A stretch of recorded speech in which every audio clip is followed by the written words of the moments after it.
Okay, everybody. Welcome to Tenkar and the Badger live on air, or as Sean Connery would say, welcome to Tenkar and the Badger live on air. With us today we have David Wilson-Brown of eXtra-Dimensional Publishing. We are going to talk about adventures in the East Mark. Say hello, David. Hello, David. Seriously, you know... That was predictable. You, Matt Finch. I heard that, so that's why I was following up. God. Classic. Can we restart? Can we run this back? No, we're live. No, we're we're live. live. No, thank you to everybody that's joining us. It seems that I'm the spokesbadger or something like that, so I'm the one that's introducing this here. So today we are here to talk about this fantastic product, Adventures in the East Mark. It is not just an empty box. It is full of fantastic, cool, beautiful stuff. And David's here to pimp. Oh, yeah, like the goodies like that, and the screen, the dice, crayon, pencil. Goodies. The deluxe dice. All right, so we're going to let nice. David have a couple of minutes, and we'll let him talk about this. If that's okay, David, do you want to go ahead? Yeah, no, absolutely. Thanks for having me on, guys. Real excited that you guys got your podcast going, serving the OSR community, and certainly the OSR community is something important to us at XD. A little background. People asked about why we're doing this and how we got involved, and comes back to I've been involved in another really big Kickstarted game as a kind of a fan supporter, and started a site called ninthworldhub.com, and on that I met a gentleman, Pablo, who started talking about this game that he was, in touch with the creators of in Spain, and got a click through, and I saw right out the gate that artwork, and at that point, what are you going to do but say, how can I help make that happen to the English market? So after the success of things like Shadow Zastarin and what is it? I can never pronounce the Japanese game, Tenshara Bancho. Yeah, that's it. That after the success of those on Kickstarter, that it just made sense that, hey, why don't you guys do a Kickstarter and get this to the English market? And they're like, great, you do it. So that's how XD was formed. And the rest is, we spent a lot of time working on it, finding translator for it. I made some, connections where we got John Adamus, who he's prominent right now. He's the editor on the Designers and Dungeons that's doing well right now. So we put together a pretty good package. The artwork was done. It was really just a matter of the English stuff and making sure that it's printed and up to the quality that I would want. And that's really the role I've played in all this, is aside from helping run the Kickstarter, largely running that with the help of Pablo and Angela, it's delivering the product, working to get the best quality we could and keep the price in a range that was fairly acceptable for a box set. Box sets aren't cheap these days. I wish we could do it cheaper, and we're looking at maybe figuring out ways to make it cheaper for future releases, if and when they happen. So, hi, Tail. Yeah, that's actually, she does this all the time when I'm at my desk. Yeah, good stuff.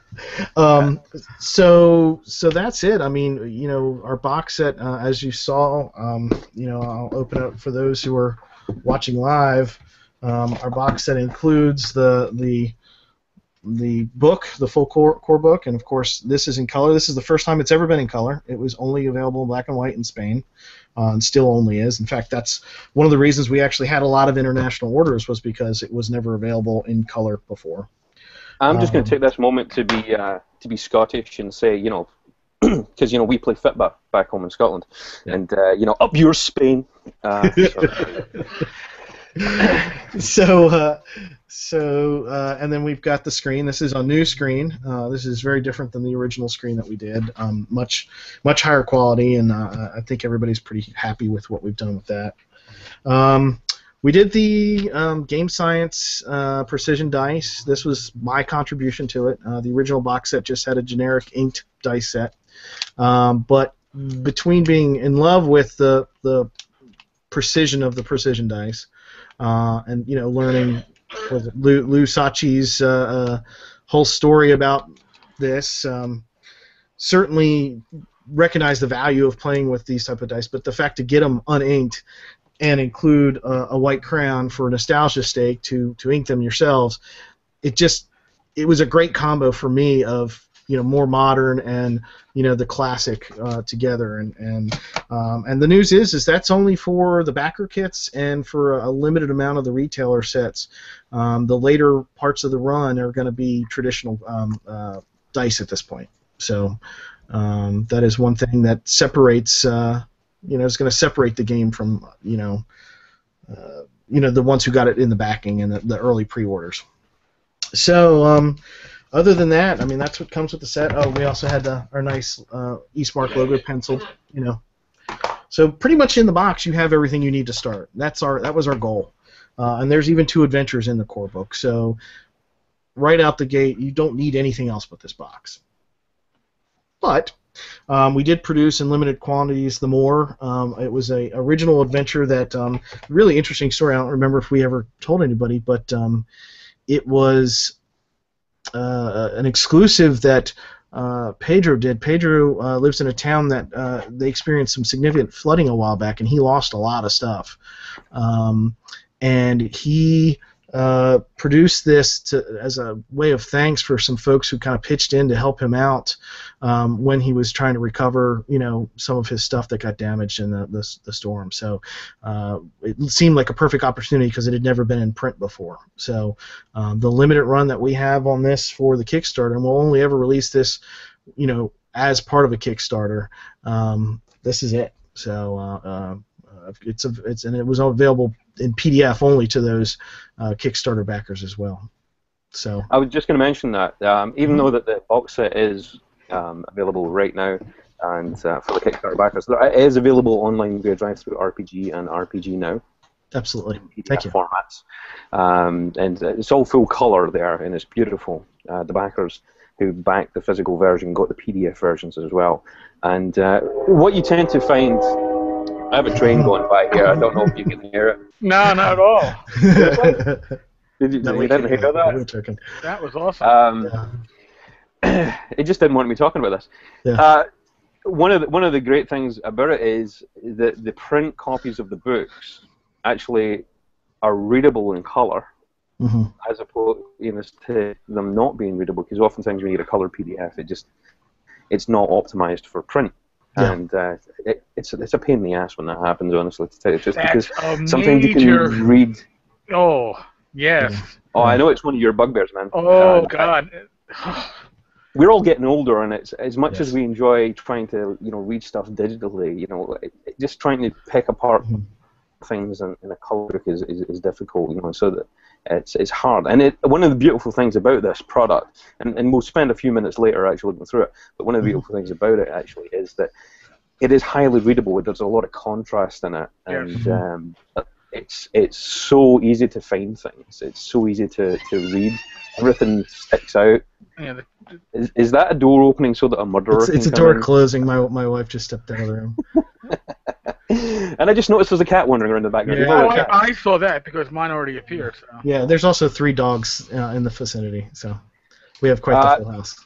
We've also, just so you know, we've got some questions starting to come in, so I wanted to see. just point out that we have been getting questions coming in, so I wanted to let those that are asking questions know that we are seeing them, so we will start asking those in a little bit. We just kind of want to BS a little bit, and talk, and just, be self-important for a little bit before we actually ask David more questions, because, this is Tenkar and I's moment, we're getting to shine here, We always shine. But no, in all seriousness, though, this is one of the few times where I've seen a product, an RPG product in recent years, where there's been a large use of art and textured art behind the words, and I can read it. Numenera, I'm going to censor myself and leave out the curse words I was going to throw in just now, because I'm a New York City cop, but it was unreadable to me in PDF. Totally unreadable. I couldn't. I had a friend who took care of that, stripped out the art from behind it. I got the PDF. I was able to appreciate the artwork behind the text and still read the text. I'm 47 now. I'm getting old, and I could read this, and that was awesome because I was beginning to think I could not appreciate art with my my PDFs at this point, and I was proven wrong, and I appreciate that. Yeah, as much as I love getting PDFs and having PDFs of everything for ease of use at the table, if anything else, I'm still a Dead Tree guy. You can see my RPG shelf is right there behind me. I don't know if you can. Those watching can see it. I'm not those who are going to be listening to this later. Sorry. We'll attest to the fact that he has a large number of RPGs behind him. Yeah. Yeah, and my history with it, you know, I'm 40 now. I started playing Moldvay First Edition back in 78, 79, 80 when I was very young. But I played basic D&D, played through some classic modules like Lost City, X1, Castle de Amberville, Pharaoh, I6, I remember. Pretty much that whole series, Ravenloft. Played a lot of the kind of early 80s stuff, and got huge into Dragonlance. Big Dragonlance fan. And I got out of role-playing after doing, I played other things than D&D. I played Robotech. I played Top Secret. Played the original Star Wars D6 game. Played a lot of those early games. Got out of it for many years, and it was actually Eberron that brought me back into the hobby. Wow. And so I got in just a bit in like 3.5 with the Eberron mostly. And ever since, I mean, I've been it's taken over. It's pretty much all I do for hobby now. But definitely the industry has grown tremendously since what little I was exposed to when I was younger and playing the stuff. But that's one of the reasons why I got behind this game, is because aside from starting with Moldvay, I did get all the Menser products, and what they did with that line is pretty epic. Frank especially. You guys know we got him for our intro for our new English version, which was quite the story. I don't remember if we told it in too much detail, but basically I just ran into him randomly at Gen Con last year, was kind of pitching my product, and saw he was wearing a Redbox t-shirt, the original Redbox t-shirt, and didn't know who he was. Walked up to him and said, hey, you look like you'd be into old school gaming. You might want to check out this product we're coming out with soon. And he's like, well, I'm Frank Menser. And I was like, me and my two friends who were both with me, both of the age to know exactly who that was. Just our jaws dropped open like.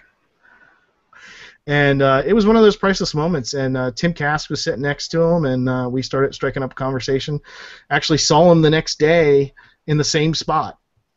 Totally random. And actually had the product on me, the other box sets on me, and he looked through them that day too, and was gracious enough to get a picture with it, and said, hey, let me know when you're bringing this out, and on Facebook I'll share the word. And he did, thankfully, and later offered to do the intro for us. It wasn't even something we asked for him, and it's just a great guy and really cares about the industry, really cares about keeping the game alive, and keeping his and Gary's and all the others' work alive, which we have got to make sure that we take care of folks like this who get it and who support the industry in this way. So that's my spiel. Sorry. All right. Good spiel. I was just waiting for you to stop and breathe for a moment. Sorry. I do my own podcast, and I pretty much talk over just about everybody. So that's all right. It's all right. We'll let you do it. You're the guest, right? Yeah. That. Hey, so talking about the artwork, because that's kind of where we're going. Yeah, absolutely. We had a question, and it's actually a really good point to kind of ask this. And this is from Victor. It says, the artwork I've seen so far seems to beg to be transformed into miniatures. Is there any chance that we might see that happen in the future? And this will kind of lead into talking about the Kickstarter and stuff, and how you can get this product out. So what do you think, man? That's a very intriguing idea. I'm very interested in that, especially with capable of 3D printing. The quality 3D printing, not the crap stuff. I'd love to see it. Certainly, if it makes sense. The one thing that we're hoping to do in future Kickstarters, if and when we do this, is to really keep the extra stuff down. I don't think we did bad with this one, but I want to make sure that we never lose sight that the box set is what we're producing. We want to make sure the quality is there, and we don't have to sacrifice the quality anywhere in that box set. So if it makes sense financially, and you know, we're happy with what the product is going to be, yeah, I think we could look at doing that. Did that answer the question without giving too many outs for me? I think somebody's going to hold you to it no matter what, because no matter what you say in this industry, you know, someone will say, well, he said this, and it could be taken this way. Yeah, no, I think that's probably as much as you can say without knowing what the future is. We're a young company. We don't want to get out and stumble and have people doubt, you know, what we're capable of doing. It's taken a lot of work, and we've learned some lessons. We've got some bumps on this Kickstarter. You know, it's later than we thought, but you know, a few months. I'm not making light of it. We want it to hit the mark, but you know, the choice was made that, hey, the original translation, and it was good, but it wasn't great, and it could have been a lot better. And there was a lot of people seeing that when we released, you know, early copies of it, and it just wasn't good enough for us. So the Spanish folks got some other people involved and really spent some time doing it right. The downside of that is we probably didn't have as tight a follow-up proofreading process on an English native speaker to follow that up and make sure that it was completely smooth. But I think if you look at what we released early and what the final version is, I think you can see it's tremendously better, and we're just going to get better. We've talked with some other people to get involved. We've made a deal with a woman named Ana Guerrero, who did kind of the finish-up, clean-up job on the red box to do the blue box. She's working on it. We're hoping to have the first couple chapters of the beta out within a few months, and that's probably what we'll do, is we'll kind of, you know, let certain chapters out so people can see our work and give us feedback. And that's the only way, if you want to, you know, have the positive final product in print, is if you're in the beta program or if you get to see an earlier copy. Let us know if you see something. We're always open to it. We like constructive criticism that we can do something about. What stresses me out is when we get feedback that it's too late to do something on, and we're judged for that. And we should be judged for that because this is our product. We're putting our name on it. But at the same time, you know, we're trying to produce for the fans. That's all I am. I'm a fan, and I wanted this product because it looked freaking awesome, and I couldn't play it because I don't speak Spanish, which, if you knew what I did in my regular job, would seem even more ludicrous. But which I'm a webmaster for a major banana company. We'll just leave it at that. There's no way you can make that not sound silly. No.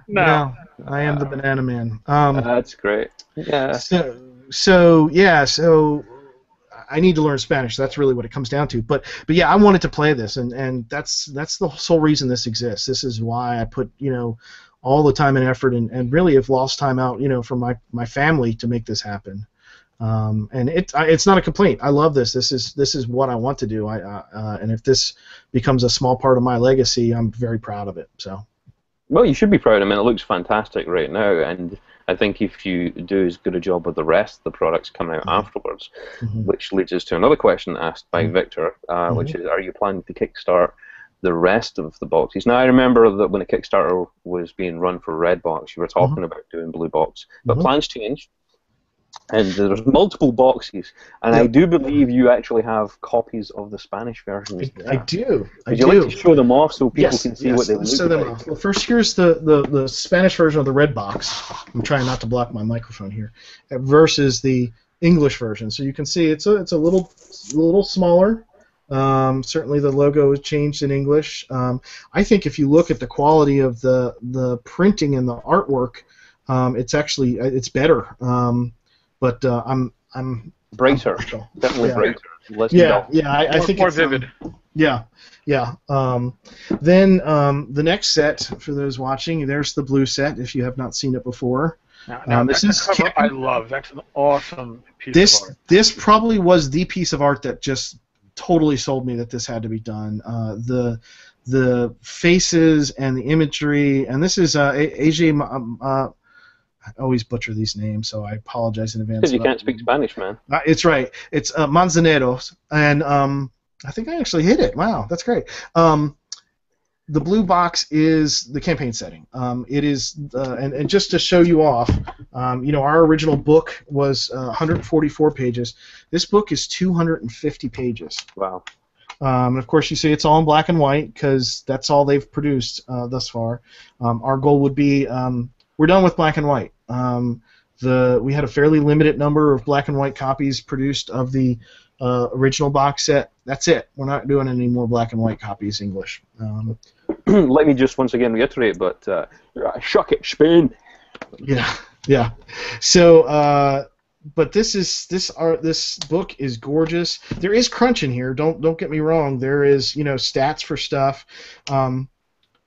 Different regions, different stuff throughout. But the thing that's probably going to get a lot of folks really excited is, let me get to it here.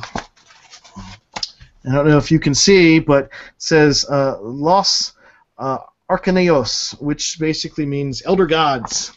It's an entire Lovecraftian-themed section with every possible creature you can think of.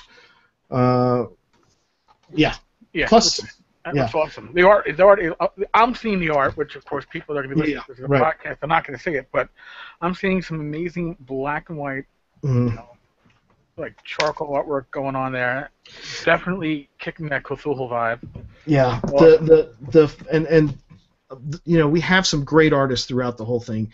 AJ Manzaneros, who's done all the covers, he's the real deal. I mean, his work is fantastic and is really the glue for the line. But we have some amazing artists involved, so I don't want to ever shortchange any of them.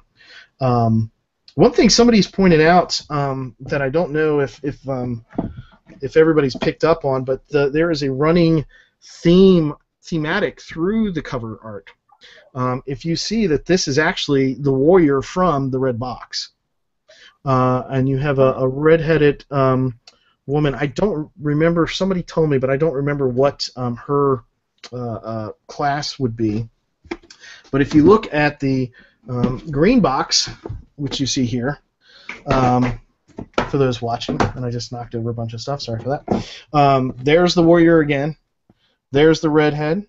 There's as well a dwarf, a wizard, and an elf all there together, going in to fight a coven of drow, as you see there. I don't have the black set, but if you see the black set, these all are represented on the black box cover.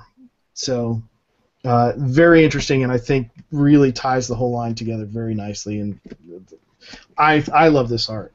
Now, the one other thing I was going to show about the blue box, and we will, when we produce a blue box, we will do so as well.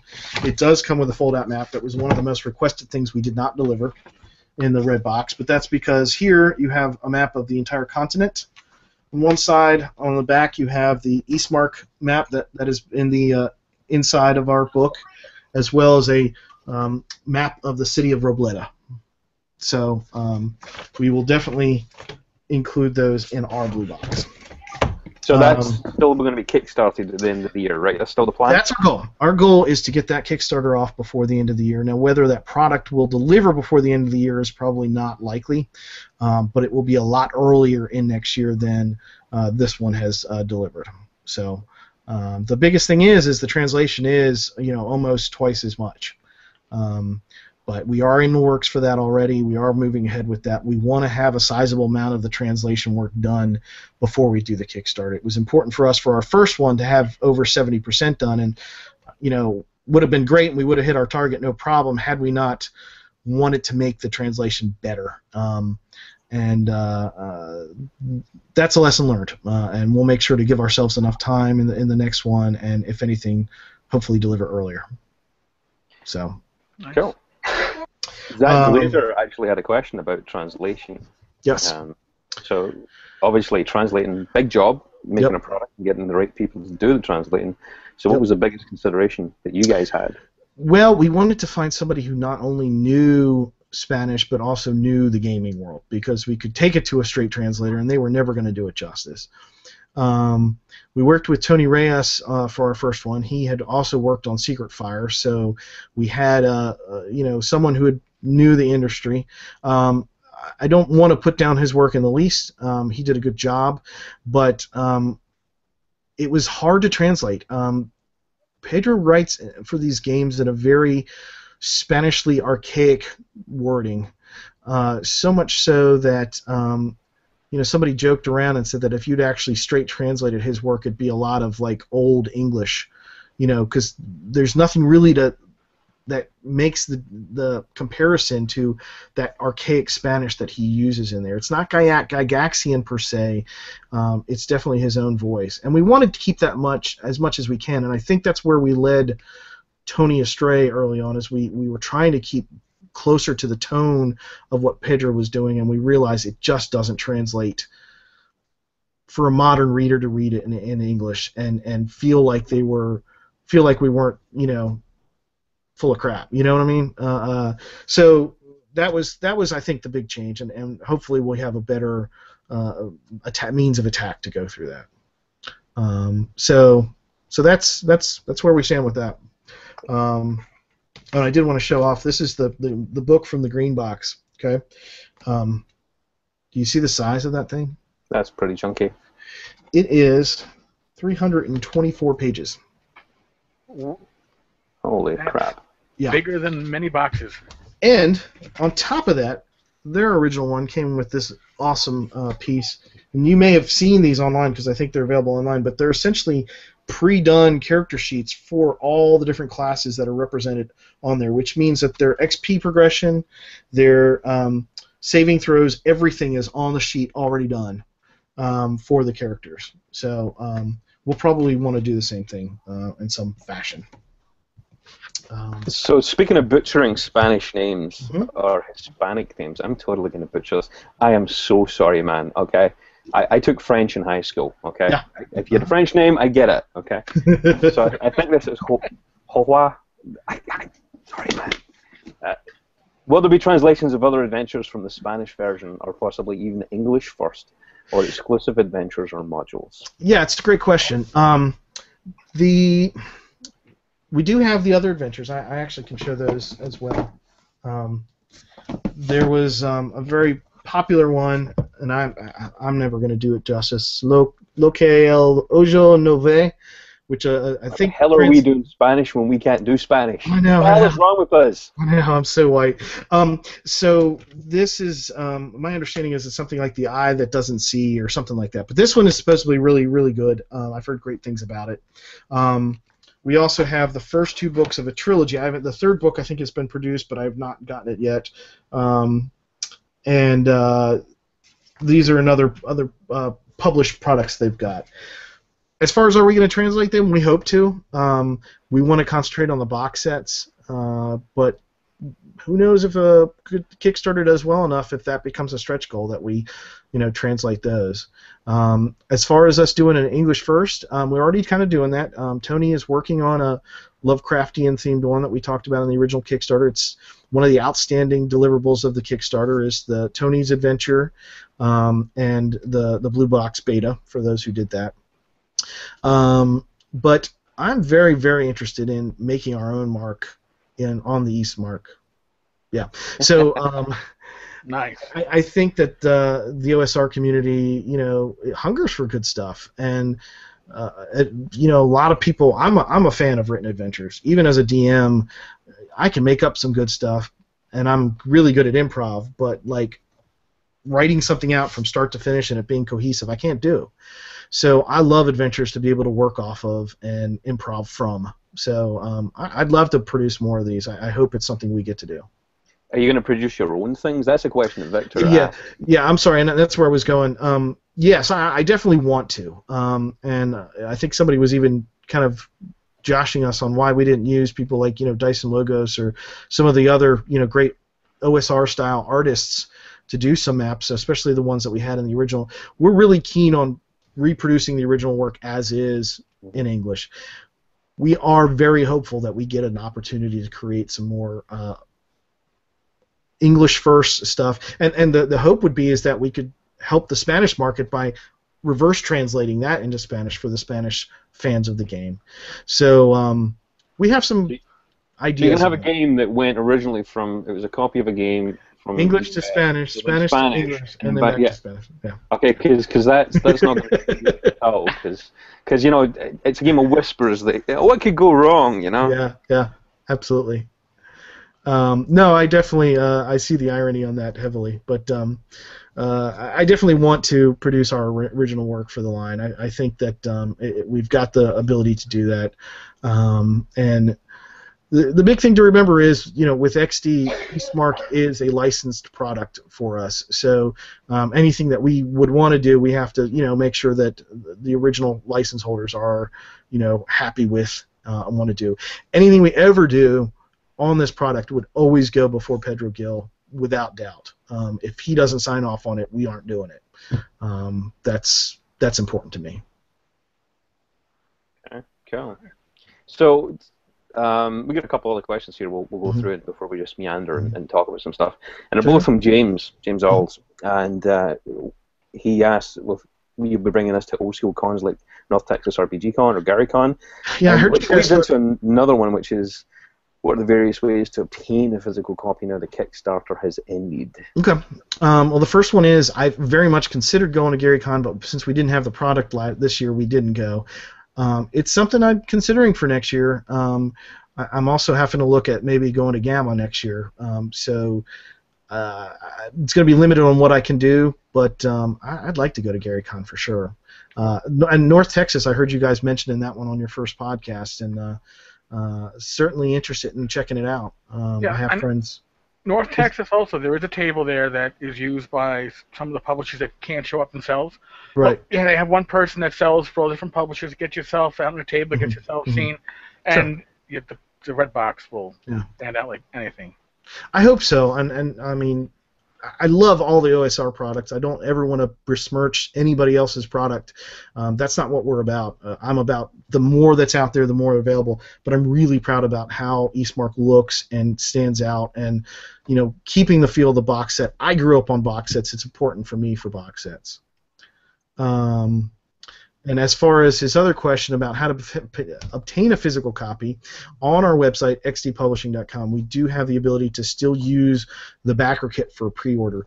We are looking for a more traditional e-commerce solution for that. But the one thing I can reveal is we have very nearly finished delivering to all our backers. There's very few international backers that still have not gotten their products yet.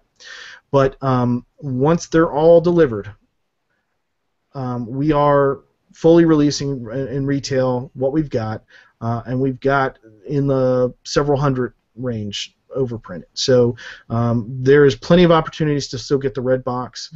As I said, the dice with the crayons will be limited. They'll eventually run out, but that's not to say you could get your own. But that's what we've got. Now we are also considering, when we do a blue box Kickstarter, keeping a batch of the red boxes to be able to have, if somebody's never backed it before, be able on one tier get both the red and the blue. Yeah, it's a good idea actually. A lot of people are probably coming to this late, so that would be good.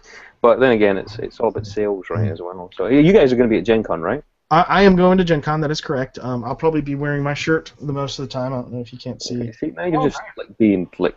I'm rubbing it in a little bit. You know, and then the whole dice thing. Yeah. It's as if you make the game or something like that. But yes, I am going to Gen Con. I went last year for my first time and loved it. And it's been going nominated 2 years in a row, so that's not too shabby. But not for this product, obviously, yet. That's all right. Pimp it, man. Pimp your podcasts. Yeah, I do several podcasts, but the Transmissions from the Ninth World, which has been Emmy nominated twice, and Translating the Strange, of which I just released a new episode yesterday. And Eric, that's that game that you were dissing earlier, by the way. Yeah, I didn't want to speak up. I wasn't dissing the game. I was dissing the art behind the PDF, which froze my mind up. Yeah. Sorry. But it's all good. I take no offense. It's not like you wrote that at all. Sorry, Monty. No. Monty is Monty is a fantastic guy, and I agree. I have trouble with PDFs, not that one in particular, but I've had trouble with PDFs, so I understand where he's coming from. What was the other question? There was a question. Oh, the other big podcast that I've just finished recording my first episode. I'm starting a new series called Legends of RPG. I've teased it before, I've talked about it before, but I've never released it yet. And for our first episode, I interviewed Frank Mentzer. It was over an hour conversation, and just amazing stuff. If you've ever gotten the chance to meet Frank at any of the smaller cons or even at some of the big cons, he's amazing. He is a legend of RPG, and I could not start the show until I could get his interview. So we got that interview, but I've already got scheduled for my second show Chris Pramas from Green Ronin. I've got Tracy Hickman for the next show. Fred Hicks has agreed to be on. So I'm hoping to really build a series that really gives a good, broad view of the RPG world and good interviews with some of the top names. Nice.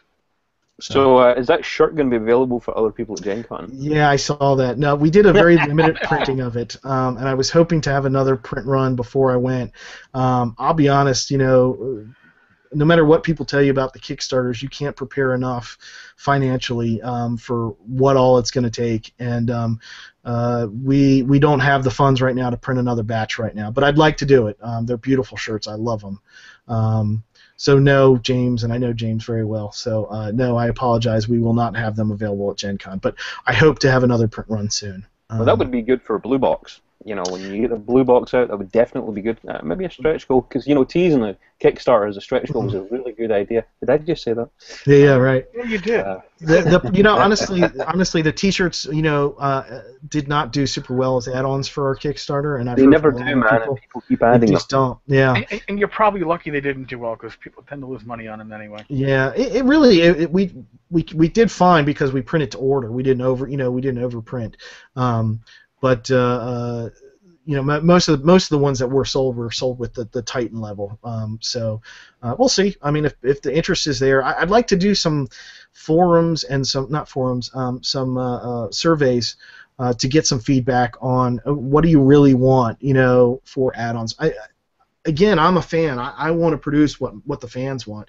If the fans don't take to something, we're not going to waste our time doing it, and we're not going to get distracted from the goal of producing the good quality work we do just for some schlotzky that we think might be cool. That's the key with the miniatures. I'd love to do dead-on miniatures. The Iconics that AJ did, gorgeous. That cleric, everybody just screams about that cleric when they see her. It would be such a shame to not be able to put her in miniature form, but it's got to work financially. It's not about money for us in the least, but we're not going to lose our shirts and not produce the box sets as well as we could by trying to go some other way. So how have local gamers in the area reacted to Eastmark? It's funny. Keith asked about mechanics and theme. So mechanics is BX, man. Yeah. It's interesting. You go into game stores and people like what they like. They like what they're playing, and they like what they've. I mean, these hobbies are expensive. It'd be silly to not acknowledge that. It's one of the reasons why we essentially gave the red box away for cost. It's important to us that you can afford what we do, and I guess I'm going off topic a little bit, but my point being is that it's a hard sell. It's really been a hard sell, even in the gaming stores. Luckily, we found we're local to Charlotte, North Carolina, and there's a lot of really good stores in the area. But the store that's been really supportive for us has been a store up in Asheville called Raven's Tail. If you've never been or heard about it, that's actually one that won the ultimate. Ultimate Retailer with Monty, the Numenera, and Monty went and Shauna and he did games there, and it's a fantastic store. I've been several times, and it's they did a great job. But they'll probably going to be the first people to actually have our box set on the shelves. But still working. I've been so busy trying to get the sets out in amongst real work and and my family that I really haven't had a chance to super play test it. Everybody says, well, come play test it. You'll sell some off of that, and I'd love to be able to do that when I have the time. Well, have you thought about maybe doing some sort of organized play, rather than play testing? I think you were trying to talk more about organized play, having some sort of demos there, getting some groups together, some advocates out there. Yeah. I think the problem with a lot of OSR games is that it's not that the groups aren't out there. Part of the problem is the interfacing with retail, and it's also that the majority of us. We spend much of our life online congregating with other people online, but when you get into the stores, we're so used to interfacing online that a lot of us just don't interface a lot locally. And locally, it's all about a different series of products. There's a lot more churn. There's a lot more turnover. There's a lot of a different demographic, and I can speak to that here in Columbus, Ohio. We have 3 different stores, and there's just a very different demographic for games that are played in person as opposed to games that are played online. I play a lot of online games. I really love being in person. The problem is that when we go into these game stores, we're competing with Magic, we're competing with Warhammer, we're competing with games that aren't really apples to apples, and with the amount of money that these stores make off of those types of games where it's, you're forced to continue to buy stuff. $60 is a lot for them to, swing taking up, shelf space, and I hope people see the light and see the benefit of this, and I hope we get a good reputation. The best we can do is continue to produce the best game and make sure, at least online, we reach our target audience. Well, one advantage that you have a box set. I mean, they can show up on a shelf. It can be seen. That art will do half the selling on its own. The problem with RPG books is that they're books. All you see is the spine 9 times out of 10, and that's a hard way to make a sale. Yep. And I mean, it's a big part of our selling point too. I mean, that's why we stuck to box sets. People were asking early on, well, can't you do a hardback? Can't you, do a digest form? Which they actually did a digest form of the Red Box, because the original Red Box in Spain sold out, and the only way, I think, for many reasons, they did a digest form of the rule book, because it's something that was useful. In fact, I got a copy of it right here. See, I keep everything at arm's length. So now you're just pissing me off, man. But again, it's in black and white, and not to begrudge it, it's still a very readable book, and really good artwork. It can be inside. Hold on, you don't read Spanish, right? I don't at all. Oh, yes. But if you could, it would be very readable. Yeah, it is. Yeah. So I was just trying to get some sort of victory there, some sort of small Pyrrhic victory. Yeah, I mean, it took literally until about 2 weeks ago for me to finally actually get to play the Eastmark. So it's just a matter of the nostalgia of what I played when I was younger, and the quality of the artwork that sold me on it. So, but I actually got to take my 7-year-old son and his 2 cousins, 8 and 9, through it, and they loved it. And it was a lot of fun remembering the days when I was his age playing the game, just as there was. So it's very important to me to have some legacy of what came before, and it's not nothing new. I'm a huge fan of new games. I mean, a lot of my other work in the industry speaks to that. But the old school games, the way we remember them, we remember them fondly because they were good. Because they played well. So I'll get off my soapbox there.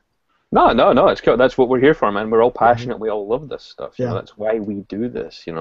Absolutely. We do it because we all want to be part of a community that builds and develops and brings in the next generation. I got kids that I play with. I've got teams that I play with in libraries. It's what we do. So, is there any chance that there might be some sort of digital conversion of assets, some like the adventures, put them on like virtual tables like Fantasy Ground, Roll20, that sort of thing? I mean, D20 Pro has got a Kickstarter, or D20 is now. I think they're doing D20 Unlimited or something. They're doing a new Kickstarter for an upgraded version of them. You guys thinking about releasing the assets? That would be fantastic. I mean, I would gladly do whatever we could do. I don't know if there's any licensing issues. I'd have to check on that. But other than that, I would fully support it. Now, whether I have time to, we have time to produce that, I don't know that that's on our agenda, with all the concentration to get the the box sets out. Mm-hmm. But we certainly could look at working with someone who had the passion and interest in doing that. So. Yeah, it might be a little cart before the horse right now, because I think you need to get more and more interest in the product. Certainly, you're competing in a space where there's already established. I wouldn't so much say leaders, because a leader states that there's like an hierarchy. There's so many different products, and people choose a product based on various needs, and then they kit bash it. Well, I'm not gonna, I can't deny that we're the new kids on the block here, and there's certainly plenty of people, I could list a handful that are producing great quality stuff and continuously doing it. We know that we have an uphill climb to get people to buy this, especially if they already have an OSR rule system that they love. What we're hoping to do is maybe bring the OSR back to the game stores a little bit more prominently, and bring the love of box sets back, that maybe those other games get more attention. I would love for that to happen. That's I'm never ever going to knock anybody's work. Everybody in the industry does a ton of good work, and that's the great thing, is that there's so much to work from. Even the old games, the old modules and stuff that you can get off D&D Classics and stuff. But again, the rule sets for those are not in the stores right now. That's what we can bring in a box set that's looks good and hopefully sells.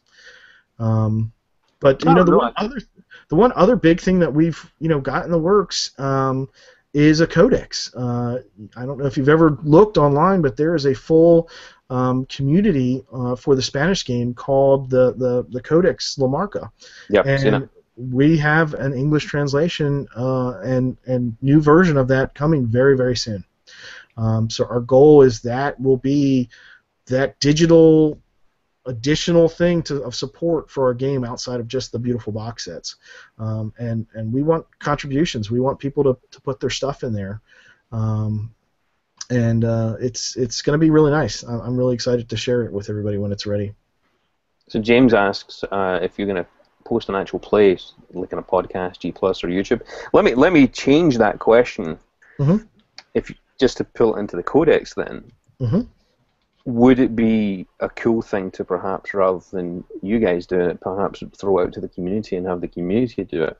Because if the community builds it, then I think it becomes even stronger. I've heard that James Walls is a kick-ass GM, so I think that he's volunteering himself for it. Honestly, is what that question's about. Well done, James. I look forward to seeing you on YouTube. Oh yeah, James. We'll help you distribute it when you get it up with the podcast. Man. Look, for those, we've got websites. It's not a problem, brother. Those of you not in the know, James has done a series of Numenera-based Disney-themed games for his kids, and as well as plenty of adult-style stuff. That's where I know. Yeah. James is an inspiration for me for sure, of trying to get my young kids into my hobby as well.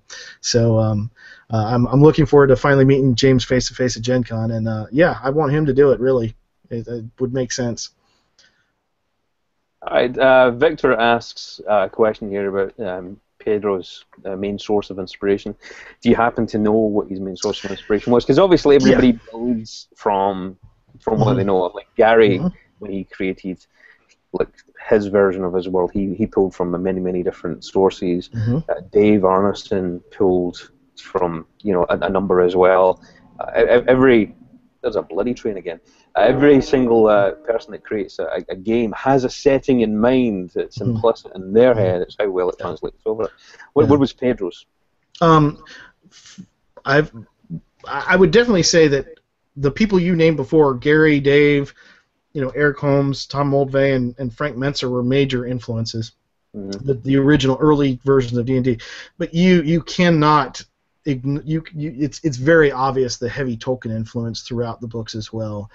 He's a very big fan of Tolkien, so I think that's pretty prevalent throughout. That's a fantastic segue. Do you know why? Because I'm just going to close that question here, and I'm going to ask another one here from James, which is, can you tell us about the Explorer class and what makes that different? You know, we were talking about this just before. Yeah, see, it's as if I've done this before or something, you know? And it's a great segue because it's one of the questions I actually had written down myself. Yeah, the Explorer class, which is actually what we released first. We released a preview of that when we announced the Kickstarter, because we knew it was different. It is essentially a ranger, but it's different. You know, there's no ranger spells. In my mind, the Explorer is more of what Strider was than you know, a traditional ranger class. It's more about a lightweight fighter that probably does a lot of world exploring. Yeah, look at that picture, man. That's bloody Aragon right there. Yeah, it is. Yeah. He just needs to be very pissed off and upset a lot more. You know, grouchy. Yeah. But yeah, no, I mean, I really, you know, feel strongly that's the real inspiration for the Explorer. And he's a very playable character. I really enjoy the Explorer class. Yeah, no. One of the things I like about what the game has done is the fact that you first of all you went up to 10th, 20th level for the classes. And let me clarify that, because this has been kind of debated. Because I know some people have brought up that they feel like the warrior gets the extra attack at 15th level, and we're wondering if that really should have been at 5th level. It's a little overpowered if it comes in at 5th level. But you know, some people seem well if it's only from 15th to 20th, it's so short. You know, just because we go up to the 20th level doesn't mean you're capped there. And that's really what you'll see in the green boxes. We went up to that because that's essentially a good progression. And if you're playing beyond 20th level, you just continue up the what can I say? The list. You know, you continue up the table.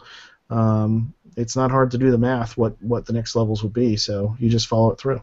I'll tell you one of the things about the Ranger that I find really interesting when we go... Explorer. Sorry. No, I'm going to call him a Ranger. I'm sorry. Okay, I'm going to point this out and I'll pull this to the camera because I should post this later. I don't know if you can see that there. You probably can't see it. Okay. Yeah, it's XP 0, level 1, hit dice 1d8. Not 2d8. 1d8. Alright? Big change there. It's subtle. That is a big change from a lot of first edition games, and I like that because I tend to find that a lot of games that have rangers in there, you know, people who I run a lot of games, OSR games, and you get people who take the ranger and they're like, yeah, extra hit points, or they get barbarians and they're like, yeah, extra hit points, and then or they'll play a magic user and pick up a familiar and they're like, yeah, extra hit points, and I kill them anyway. But it's nice to see that, and Eric made a point earlier before we started this podcast, and he talked about the fighter, and we talked about how the fighter's only needs D10 hit points. So I think there's a nice balance there. Well, yeah, it's kind of like, you know, AD&D balance things out just using experience points directly. So here you have more of a balance. The fighter has D10. The other two fighter subclasses, Explorer and Paladin, both have a D8. Which still gives the warrior, the premier spot. It still makes him, lack of a better phrase, the tank in the party. Yep. Even the dwarf only has a D8. So, you know, it still makes him special, because otherwise, back in my early days of AD&D, if you had the stats to play anything besides the fighter, you played anything besides the fighter, offered nothing that the other classes didn't offer. Yeah, I think there was a lot of... I can't speak 100% for it, but I think there was a lot of thought in that balance and you know, really differentiating those classes at that earlier level.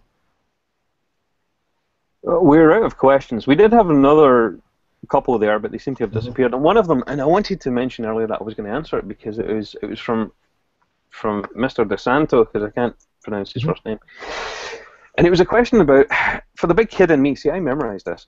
I'm that good. Yeah, that was a good one. For the big kid in me, how do you colour in those dice? And I was going to do this and say, look, I've actually coloured in only one of my dice on here.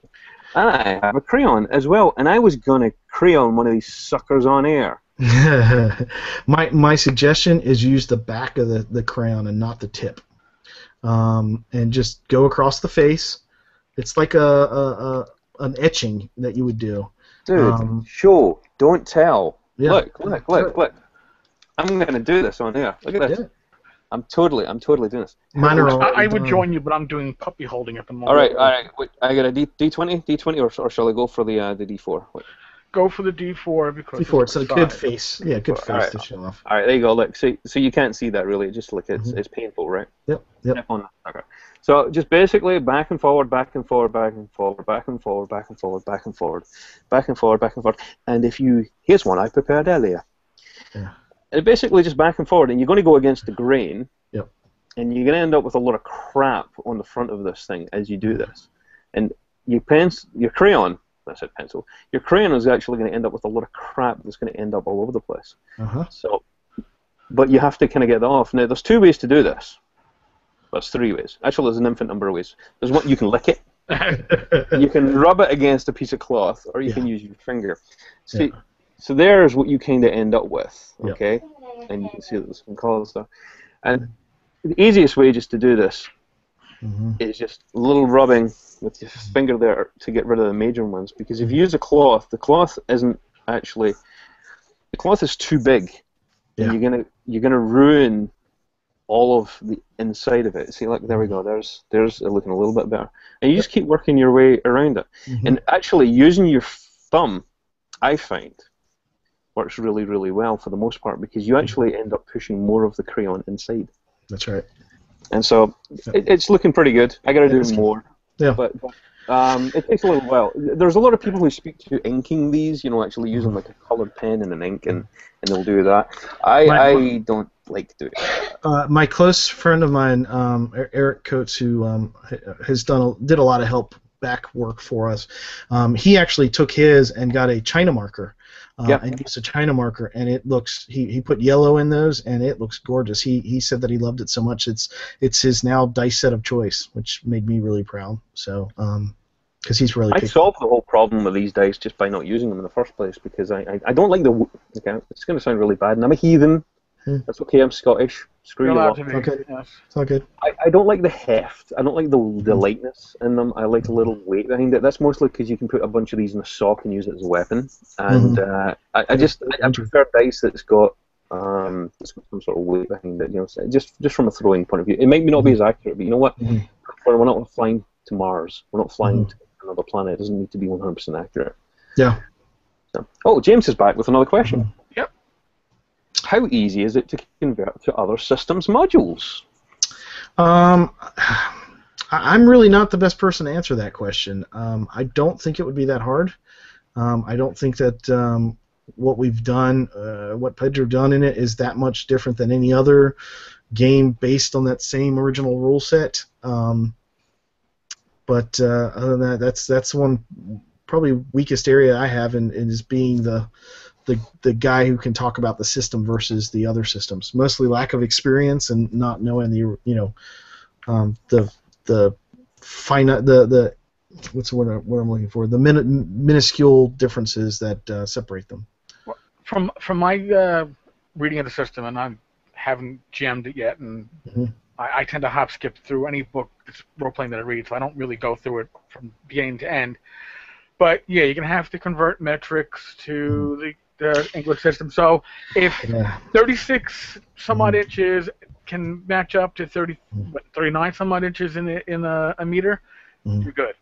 The one thing we got some grief on that, and I'm not, I see the griefers' points, but I also see that, that would have been a major change in the context of the book, and yet we were translating it. But if we had gotten something wrong on that, it would have been converting that would have really exposed us to a lot of errors. But on top of that, if you think about it in a real-world context, when you talk about a meter square versus a 5-foot square, a meter square is a more intimate game. It's a more, if you mark out a 5-foot square on the floor and stand in it, and imagine doing combat in that versus a meter square, you can see that the game is a little bit more intimate in that. The key for that, though, if you can translate the meters into just do a straight conversion, meter to 5-foot square, and be done with it. I don't think it's that hard to do that kind of a conversion on the fly. No, I think it's pretty easy. And honestly, to tell you the truth, I think it's, as much as I make fun of it, that having been from Scotland and having done metric for most of my life, and then coming over to the US, I actually think it's one of the unique selling points of the game, and I don't think it breaks the game at all. And I've gone through the book. I've read through the majority of the rules, and as someone who writes System Wizardry, Osric, and I convert between all of those and have published and converted between them, the convertibility is actually pretty easy. I mean, there's little subtle changes, a couple of changes, but it's more or less bang on with regards to if you can play Labyrinth Lord, if you can play BX, any version of Basic that Beckme, play any of those, you can easily convert. This is OSR, man. It's meant to be interchangeable. It's Lego. Yeah, it's descending armor class. Yeah. Does it go back to using a version of segments like we had in AD&D? Yes, they're called assaults. Sure, some things with the translation going back and forth, but there's nothing there that's going to stop you from using anything from Swords and Wizardry, Osric, Labyrinth Lord, and with a multitude of other OSR games in here, because they're going to convert pretty much 95% direct. And I'm going to get a little defensive. I like assaults better than rounds. Is this a boxing match or is this a battle? Yeah.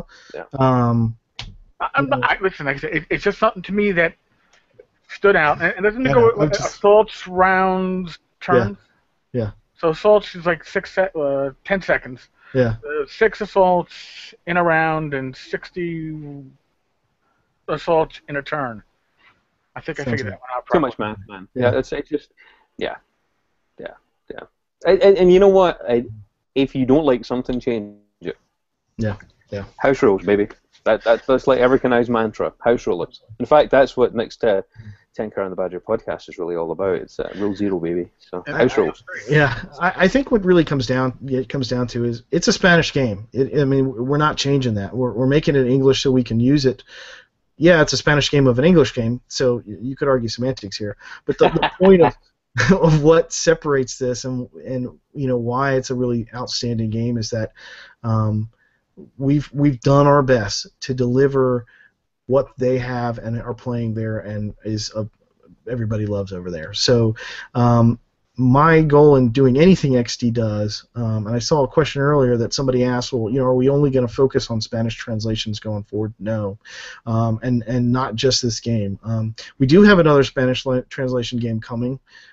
We do have the license to produce Valkyrie, which is Pedro Gil's latest game. I don't know if you've seen it, but he did it on a Spanish crowdfunding site. I can't remember the name of the site, but it is a alternate reality game set with the question of what if the Nazis didn't lose World War II but didn't win, and essentially it's a space race Cold War between the Western powers, the Axis, and the Soviets as all 3 separate players. And you can play the game from 1945 up to 2075 is what's accounted for in there. It's a beautiful game. I hope to have a copy before I go to Gen Con to show off to some people, but it's an amazing game. Pedro Gil Civilization. Yeah. So there's that, and then what the future holds, I don't know. We're committed, and we're going to do everything we can to do all the box sets for the Eastmark, to do Valkyrie as it is. Beyond that, I don't know. I want to do more, and I've talked to people about some other projects. Smaller projects. They'll probably go straight to digital, but there's definitely a future for XE. I hope. I really hope. Oh, I think definitely. I mean, you look at the quality of what you've managed to put together here, David, with regards to what has been originally created. I mean, it's, apart from the fact that it looks gorgeous and it's pretty much a brilliant translation. I think it stands well in amongst. You take a look at it and amongst all the other products that are out there. And I mean, okay, I'm gonna do this. I'm gonna show you this beautiful box next to another box. All right. There's, I'm embarrassed. No. Why be embarrassed? Why are you embarrassed? Well, there's no comparison. Yeah. And here, I'm going to throw something else out there. Uh-huh. Because if you know me, I pick apart Kickstarters left and right. Mm-hmm. And from what I've seen, there's only two companies I can think of that have come out of nowhere and put out amazing material. And in the case, both of them are box sets. It's you and Zach Laser with Whisper and Venom.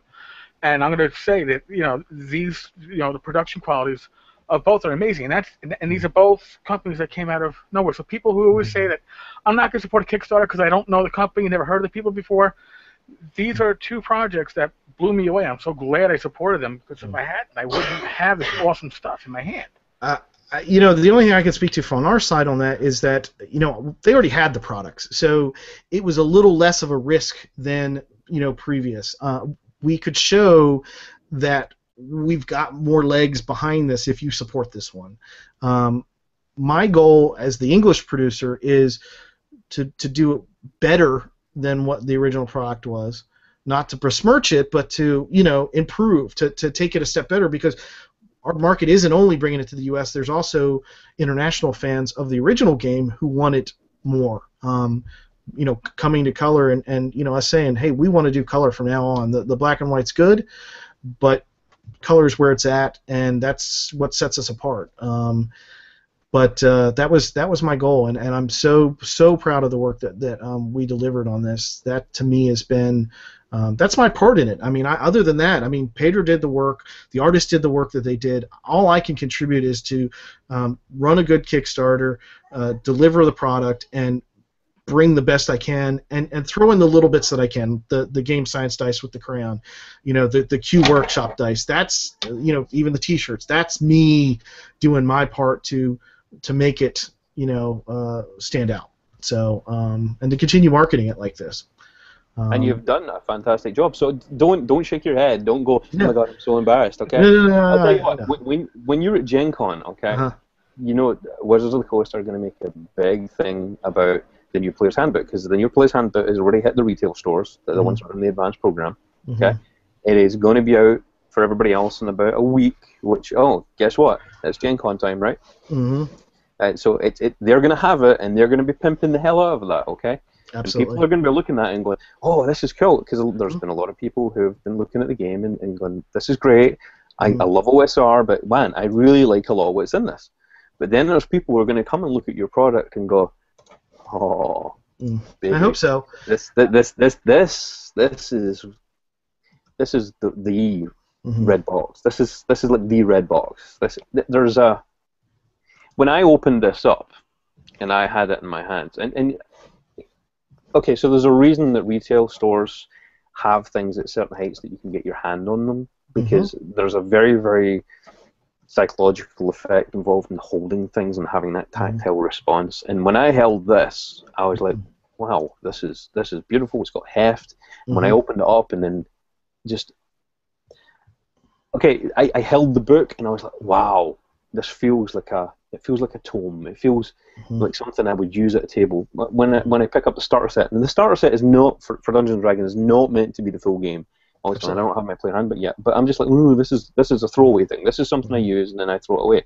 It's just it's a different feeling, and the amount of work and quality and effort that you've put into with the color product here is amazing. It's do not ever, if you shake your head again, man, I'm gonna bite your ass. Okay, I'm holding it still. No, I get embarrassed. I love D&D, man. I've loved every version of it. Beat me up for loving some of the other editions that we won't mention. I love 4th edition too. I'm going there. I like it for what it is. I want you to see my top shelf. Yeah, there it is. Shelf. The entire thing is nothing but 4E. I bought into it. I love all the editions. I really do. I've played all the editions. Not many. I don't think too many people can say that, except OD&D. I don't know that I've truly played it. Although I did get that nice re-release box set. But I ran to my local game store yesterday and bought the PHB. It's beautiful. They've done a great job. I think that they've done a really good job rebranding and delivering a really good experience. I'll tell you the products that were released recently. The was it the Murder at Baldur's Gate and the What, Dragonspear Castle, or before that? no, it's after that. It was the other one. I can't remember. But the two modules they released that were like the extended campaigns. Ones. Yeah, I know the ones you're talking about. The ones that bridged next and forth. Yes. Yeah, I know the ones. If you've not seen those, the screens from those are gorgeous. They were done by, is it Mike Sheely? Did the map? I can never pronounce it. Is it Sheely or Schleich? I can never pronounce it. He's the one that did he actually did all the work for the starter set. He did the maps. Yes, exactly. But he did these maps, and what's awesome about them is they're completely campaign focused.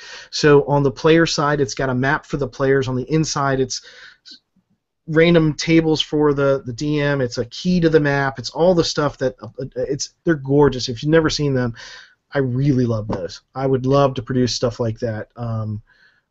So again, I'm never going to besmirch somebody else's product. There's plenty of gorgeous stuff out there across the field. I appreciate the compliment. I think that we did produce good quality, and I'm proud of having it be able to stand next to something like that. But they're different things. They're ours is a full game in a box. Theirs is a starter set to get people interested. So I made a post recently on OSR Today. Hey, look at that! Slid another comment in. Recently about the about goth punk and Warhammer and the old British school of art and design, and because that's when I was over growing up, back when I didn't have this, we played a lot of Warhammer. We played Rollmaster, Warhammer. D&D was not the big thing. I was really not that big into it.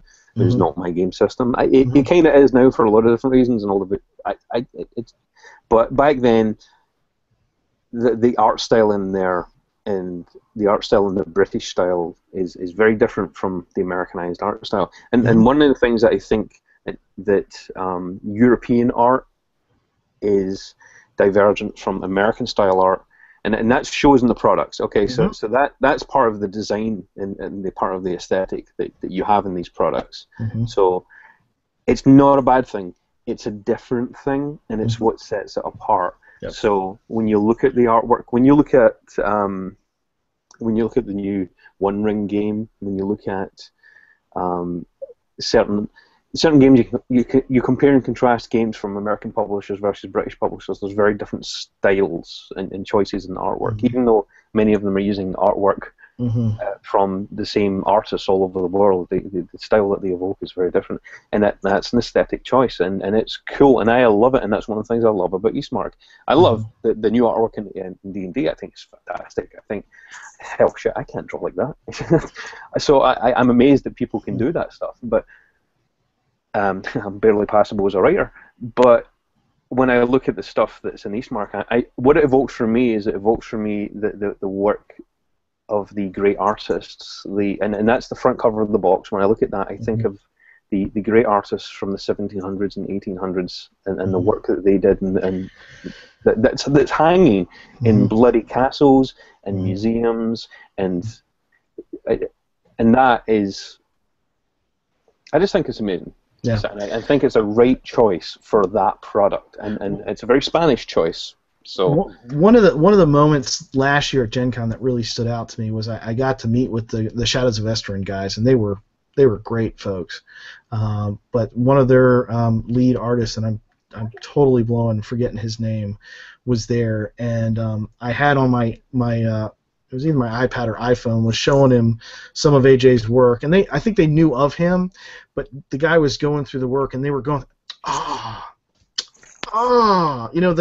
they were feeling it. They were loving what they were seeing, and that to me said, from the work of Shadows, which is amazing stuff, that artist to be as impressed with AJ's work as he was. He may have been putting on a show, but I don't think he was. It was very genuine, and to me it just solidified, man, I'm backing the right horse in this, for sure. Well, I think that's one of the great things about the OSR community, and when I'm saying OSR community, I'm talking commercial and non-commercial. I'm talking about people who just create and share, because that's a huge part of what we do. We create, we share, we do it on blogs, we do it, we create zines, and there are many people of many different skill levels and doing many different things, and we all interact and we all share and we all make and create. We are all creators. This is when I start channeling Cory Doctorow, by the way, because I love his idea of makers and that whole thing. And I think that's one of the most important things we do. But we don't typically tend to diss, because we all bring everything together. And Eric and I have talked about this in the past. This is part of why we've come together, is that we want to build a strong community and strong foundations that everybody shares and builds and takes something and takes from other people and builds and says, oh, that's great, that's inspirational, we'll take that and we'll grow and we'll grow and we'll grow. And I think Eastmark is going to bring to that. And I want to see Eastmark get more exposure. I want to see the European influence a little bit more in US gaming here, because I miss it. Yeah, I'm really, again, the art is what drew me in. Yes, I love the old original school style games for sure, and to be able to have a printable version of that in hand meant a lot to me to help produce. But the art was definitely what made me go, whoa, what in the world am I looking at, and how can we get that? Yeah, it's awesome. I mean, I'll be honest with you. The only other game that I think matches it is it's having its own art aesthetics. It's like the DCC RPG, where you look at it and you go, that's DCC, that's the Kovacs. Okay, yeah. I'm looking at the red box and the blue box and the rest of them, and you can see this is what defines. It's the signature. It's really what it is. It really is, and most games don't have it. You know, Swords and Woodstory has a great classic cover on their complete, but the internal art is just the internal art. This artwork goes throughout the whole book. It only gets better. It only gets better. You know, Pedro did this pretty much as a labor of love when he originally produced the original one. So, and I don't know his relationship with AJ, how that happened, but all that was funded from his own, pocket, from my understanding. Now, the guys at Hola Cuberta may have been involved as well, but I don't know the specifics of the original, details of all that. But it was a labor of love for him to produce that. You cannot get any more OSR than that. I'm sorry. That's how we all start. We start and we bootstrap. And you, I mean, if you've read the story, I mean, it's literally a game setting that he and his friends built in a 20-year-long gaming, session. I mean, they took breaks for peeing and stuff, but other than that, I'm convinced that's all they did, because it's an amazing work. When you get to the campaign setting and you start seeing the stuff in the beta release, you'll see, I mean, it's a fully realized world. In a lot of ways, I can draw some comparisons. It's not as fully realized, but to Galarian for Pathfinder, the idea of having a world that has a full continent, with different areas that really represent some of the thematic things that we would like, an Egyptian style, an Arabic, far north. There's all those different places in there. So it's ripe for you to build your world around and to explore in. And that's the biggest criticism I think that we've got from the Red Box, has been that it's very light on campaign setting. I was like, great, because the next set is all that. And I don't want you to complain about there's not as much crunch in that one when that one comes out. So it's definitely a game that when it builds upon itself, and they knew what they were doing when they produced it. I know a lot of people eager for the green box because of the advanced rule set and all that type of stuff. And one thing I'd like to look at doing is maybe doing a beta release of the green box with the blue box set again, and perpetually be in that way for at least those box sets. Because now we're getting the funding, together to continue moving forward. I think we will do a Kickstarter every time, because it's the easiest way for us to get it directly to the people that we want to support it, and to not risk our shirts doing it. And on top of that is to figure out what more we can do, because if we continue to grow, we can offer more. Right now the blue box has the 250-page book and the color map. Maybe we could do more for it. I don't want to go crazy until we hit our goals for just delivering that box. That's my eye on the prize. Once we get past that, we could produce more. We could do more to it. The screen in the red box is exactly that. We knew the original red box came with a screen. I did not like the quality of it.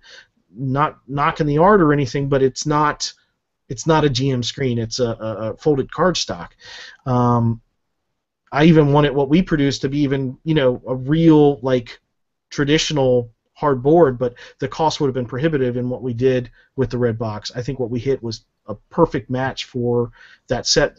Who's to know that when the new set, the green box, comes out, there was a deluxe format one that they did. I'm showing it to anybody watching. This is the deluxe format one that was done with the original Spanish. And we were going to model it after that, but the problem is all the stuff on the interior is all green box based. So we would have had to completely redo that. So this might be a good accompaniment for when we get the green box.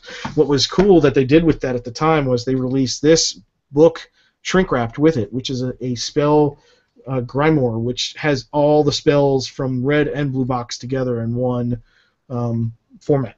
So, man, everybody pronounces things differently from me. Well, I may be totally butchering. I butcher half the. He came this way, did he not? He's seeking the Grand Grimoire. Name that movie. I don't know that one. No idea. You don't know that one? Warlock. Jeez, God. I don't know that one. Sorry, man. Hey, so one question I do have then, because you were talking about the advanced rules. Are you guys thinking about maybe in the future combining, making a compendium, making a encyclopedia of combining both? A lot of people talked about hardbacks, and the one thing I did say about the hardbacks is I would love to, when all the box sets are done, maybe look at doing a hardback, like a rules encyclopedia style. The problem is I mean, our first book was 144 pages. This one's 250. Now, there may be some page loss between Spanish and English. They typically say you lose about 20 to 30% of the words going from Spanish to English. So it may be less than 250 when it comes out. But then, the green box was 324. I know the black box is bigger than that. It's like in the 400 range. That's your problem, man, not our problem. We buy it. So my point is if we ever did put all those in one thing, that'd be a whopping book. It's a fantasy. I'd love to do it. So we'll see. The problem is I love the box sets. I want to keep the box sets in print if possible, or at least do some frequent reprints to keep them going. My only fear is that a hardback like that would take away from the box sets because our industry is so keyed around hardbacks. I mean, you see my shelves back there; it's 90% hardbacks. I love hardbacks, but that's what sets us apart. We're a box set. I know that Matt Jackson is probably going to ask at some point. I don't know if he's here, but he's all about the digest-sized books and digest-sized boxes. And there's a lot of people that way who feel about they feel that they want to have those. Is there any chance in the future of a digest version of the rules? I've got the Lamentations of the Flame Princess stuff. I've got Fiasco. I'm looking at them all up here on my shelf. Savage Worlds, Fiasco, Fate Core. I love all those books of that size. And as I said, they did do the red book in a digest form. I wouldn't say no, but again, let us get the box sets out and then see. I want to know what the fans really want, and is it a few voices that say they want the digest format, or is it an overwhelming majority? My druthers would be get the box sets out, keep them in print as much as we can, and produce new stuff. So. Well, I think the digest size, depending on the price point, becomes a lead-in to the box sets. Mm-hmm. I wouldn't put anything but the red box, or either the core or the red box into a digest, and that could, like I said, that's your lead-in. It's like, wow, all right, well, I picked it up on the spur of the moment, only cost whatever. It's like, oh, now I need to get, and now I need everything now. When you're going up against the hardback, okay, I'm going to use Dungeons & Dragons 5th edition. Okay, you're going up against that book, for example, and it is $50 if you buy it retail, right? That's the MSRP, right? Although and our box set's $59.99. So but if you get a digest book out there for $25, okay, even if it's in black and white, and I know you said you don't want to do black and white again in the future, but you do that and use that as a lead, as Eric says, that's huge, because. I'll be blunt. As much as I love the art, I mean, when we were talking about the Kickstarter originally, I was a pretty big proponent about leading with the digest side and graduating from that. The problem is just the box set is what sets us apart. The box set is what shows off the art as well as it does. It'd be very hard for us to do to do that and not take away from what we're doing with the sets. I'm not ruling it out. I would love to do it someday. It's just not high on our thing compared to getting out the other box sets and ensuring the quality is what it's supposed to be. So never say never. I would love to do it. We'll see if it fits. Cool. And you're right. You're right. Of all of them, the red box makes sense because it's the rules. It's to be able to have just this little book and play the game. Great, but it would be fantastic at the table for. And you know what? A lot of kids would love to get their hands on something like that. It'd be good to get their hands on it. I won't rule it out. We'll see what we can do. But I really want to do the box sets right and sure deliver well on those. I think you have made a great start. We are about out of time here. So I got one last question here that James Auld has posted, and I've kind of been holding off to the end simply because it was mentioning Pedro's previous other work, and I didn't want to interrupt with Eastmark stuff as we're doing it. But you did mention Valkyrie earlier. So yes, if the system for Valkyrie different or similar, I guess. I saw that earlier, and I actually looked it up because I've been so focused on the red box, I've forgotten a lot of what I know about that. It's based on another system, and it's I want to say it was called Bug Hunters or something of that nature. It's a derivation of that.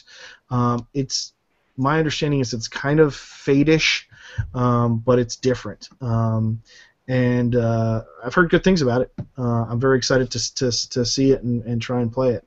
The artwork is phenomenal. If you've, let me see. I think on our website, if you go to our website, there is Publishing. Yeah, you've got something there. Actually, I can go ahead and I can post that link in there right now. Yeah. Under projects, there is the whole page on it, but at the bottom under sneak peek, there is a sneak peek, and you can see some of the art, the artwork, and even using public access photography, public domain photography, and stuff throughout.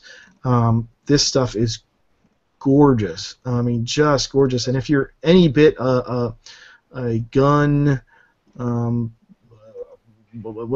military fan, I mean, there's mech suits, there's futuristic armament.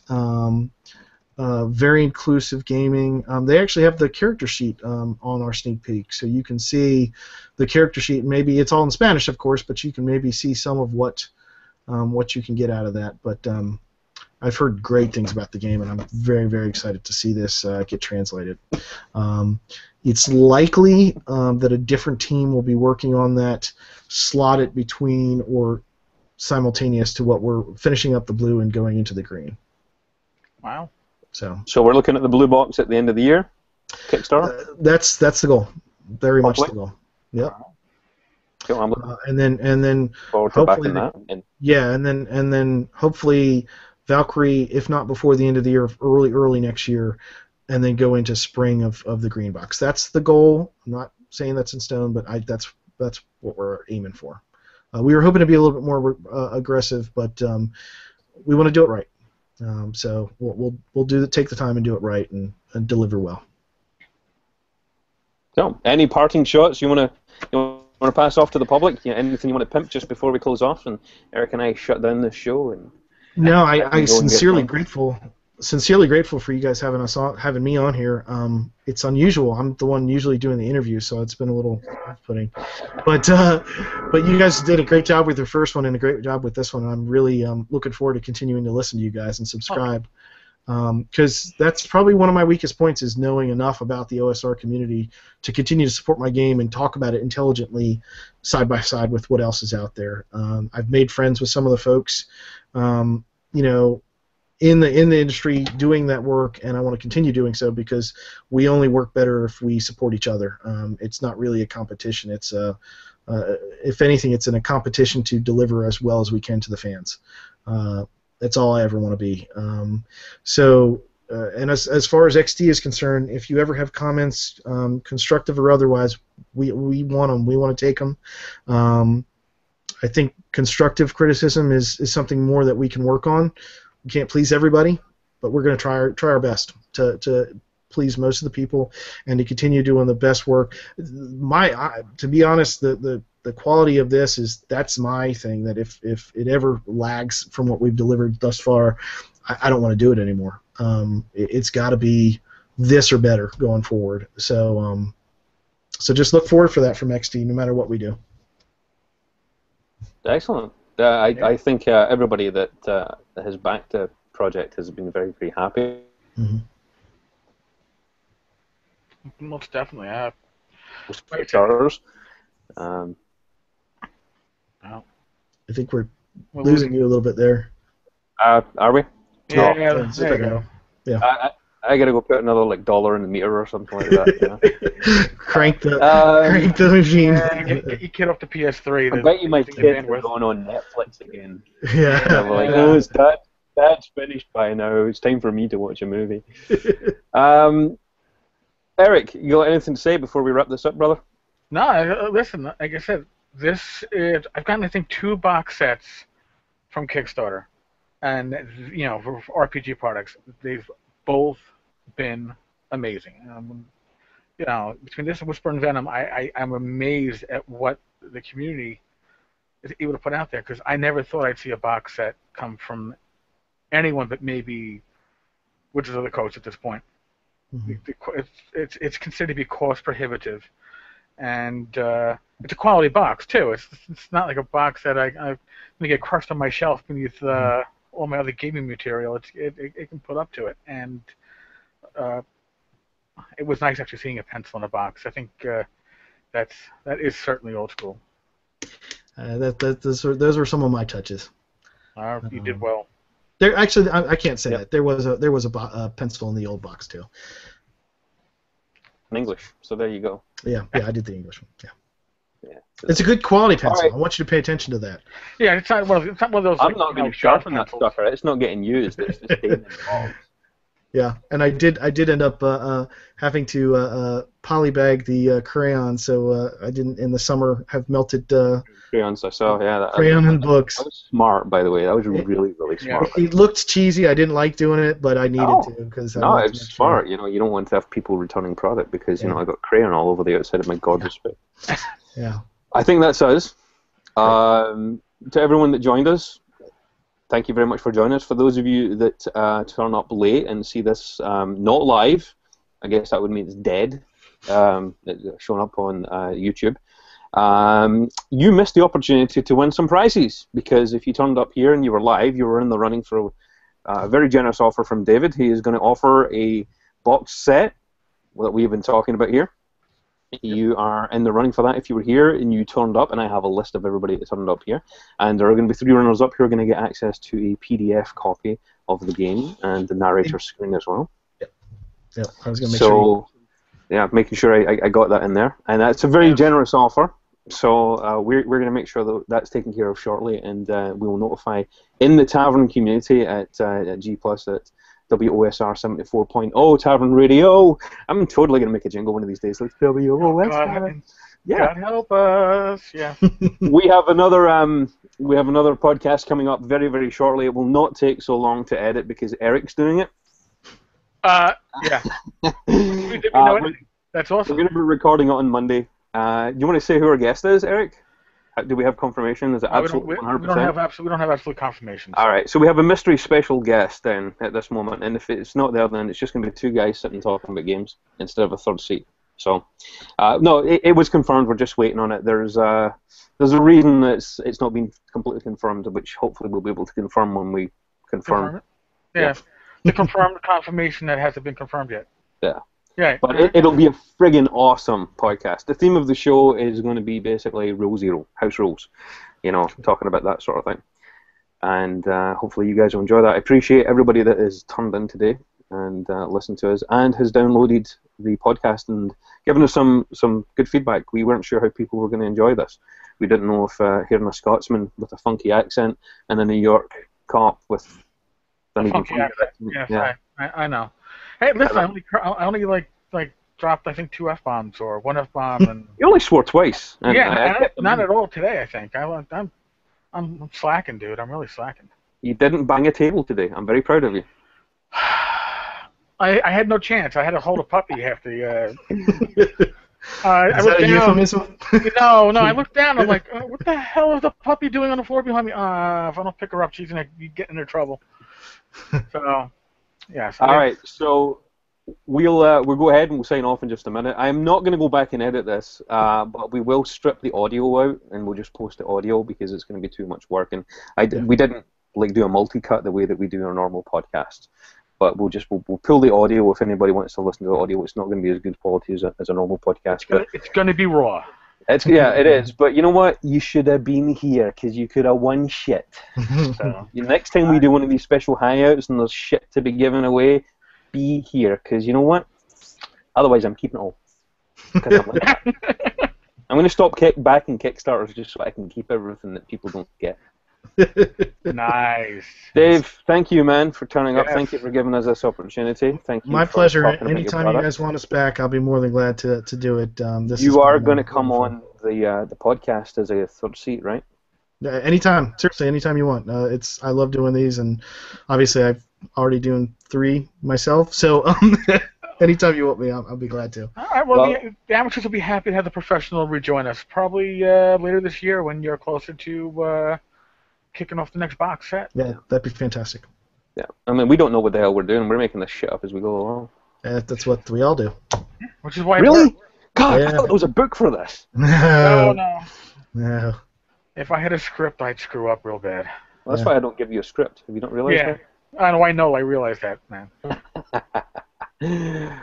All right. I think that's us. So it's goodbye from me, and I think it's goodbye from him.